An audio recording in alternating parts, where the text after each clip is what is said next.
మింగుడు పడని 5 చేదు నిజాలు మీతో చెప్పనా?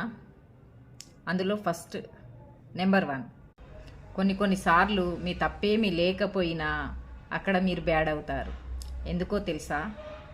జనాలు ఎక్స్పెక్ట్ చేసిన విషయంలో మీరు అందించలేనప్పుడు అక్కడ మీరు బ్యాడ్ అవుతారు.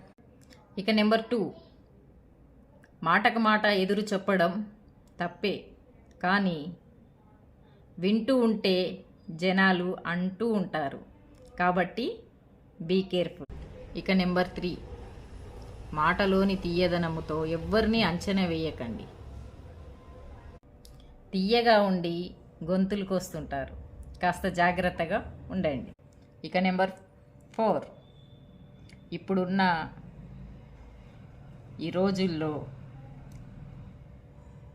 ఈ సొసైటీలో, ఈ జనాలతోటి మంచిగా ఉండడం కూడా పనికిరాదు.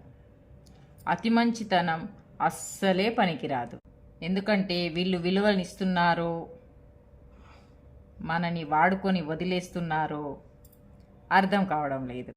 ఇక నెంబర్ 5, మనం మన లైఫ్లో హ్యాపీగా ఉండడం కంటే ఈ జనాల నోర్లు మూయించడం బదులు మన చెవులు మూసుకోవడం అతి ఉత్తమమైన పని.